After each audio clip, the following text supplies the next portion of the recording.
Pode parecer apenas um amontoado de terra, mas nas mãos do Marcelo ela vira matéria-prima para produzir esses tijolos, o BTC, sigla de bloco de terra comprimido. Além da terra, água e cimento são misturados nessa máquina. Em poucos minutos, o composto é levado nessa rampa até uma prensa e se transforma no produto final, também conhecido como solo-cimento. A ideia de apostar em uma fábrica de tijolos surgiu há 10 anos, após o Marcelo morar em 2 estados da região norte. Lá, conheceu métodos alternativos de construção e resolveu voltar para Itápolis, no interior de São Paulo, e empreender. Uma caminhada cheia de obstáculos. Tinha uma formação totalmente diferente, totalmente leigo nessa parte de construção, eu era advogado. E no começo a gente não tinha conhecimento técnico do que fazer, do que misturar, de quanto misturar. E a gente teve muito problema com o material no começo. Aí que a gente buscou a universidade, né, para a universidade nos dar esse amparo, esse sustento aí, né, que a gente não, por conta própria, não conseguia, né? E foi que a universidade deu essa força pra gente aí.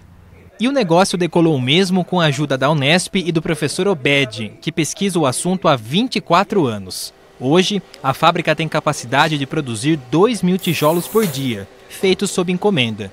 O produto chegou a receber o nome de tijolo ecológico ou sustentável. Mas o pesquisador faz algumas ressalvas. Não existe material absolutamente sustentável, né? Mas tem vários níveis de sustentabilidade. Então esse pode ser dito como um material um pouco mais sustentável do que os convencionais. Nesse bloco de terra comprimida estabilizado com cimento, o que vai dar resistência é uma pequena adição de cimento. No tijolo convencional, a resistência é adquirida passando pelo processo de queima, a altas temperaturas, cerca de 900 graus centígrados, quase 3 dias de queima, ou seja, consome muita energia. Então ele é mais sustentável do que o convencional. Parece simples, mas para chegar a esse tijolo homogêneo, uniforme, pronto para ser vendido, não basta somente misturar os ingredientes e seguir uma receita padrão. O processo produtivo começa bem antes, com análise do solo e muitos testes feitos em laboratório. Para conhecer um pouco desse processo, de Itápolis seguimos para o Laboratório de Estruturas e Construção Civil da Unesp em Bauru, coordenado pelo professor Obed. Para ter um tijolo estável e de qualidade, o primeiro passo é mapear as características do solo. É possível descobrir se ele é mais arenoso ou argiloso, por exemplo, um indicador que aponta se a terra é ou não adequada para a fabricação dos tijolos. Se eu não conhecer a matéria-prima, eu não vou ter controle ou não vou conseguir prever qual vai ser o produto feito com essa matéria-prima. Então, para o solo, a mesma coisa.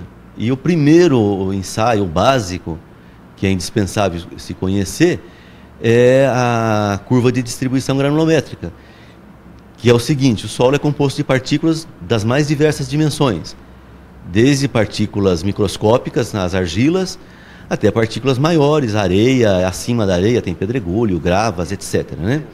Então, as partículas de diferentes dimensões. A composição, em termos de dimensões, é um dos fatores que definem alguns aspectos do comportamento do solo. Então essa é a primeira coisa que precisa ser feita em laboratório. Nesse outro experimento é verificada a quantidade certa de cimento que deve ser misturada, responsável por unir as partículas de terra e impedir a quebra do tijolo. Esse que a gente acabou de ensaiar, por exemplo, deu uma resistência à compressão de mais de 8 megapascal.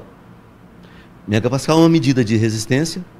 A norma de blocos de solo-cimento para vedação diz que tem que ter resistência mínima de 2 megapascal. Esse nosso aqui, aleatoriamente, deu 8. Com certeza, seguramente, tem uma quantidade de cimento ali muito maior do que a necessária para atingir os 2%. Então, fazendo esse estudo, otimiza recurso financeiro, vai custar mais barato, vou gastar menos cimento para fazer o BTC, vai custar mais barato, e ambientalmente também, por quê? Todo cimento que eu colocar que vai produzir resistência acima dos 2 megapascal é desperdício de cimento. De volta à fábrica, com todos esses parâmetros, o Marcelo só precisa seguir à risca o método de produção e de cura do tijolo. Passadas essas etapas, o produto pode ser vendido para qualquer tipo de construção. Apesar de ser mais caro que o tijolo convencional, além dos benefícios já mencionados, o BTC consegue garantir, no final, uma obra 25% mais barata e mais rápida. É um Lego gigante, né? Uma vez dimensionado o projeto da casa de acordo com o tamanho do tijolo para não haver desperdício, você vai encaixando os tijolos, colocando uma argamassinha entre um e o outro, né?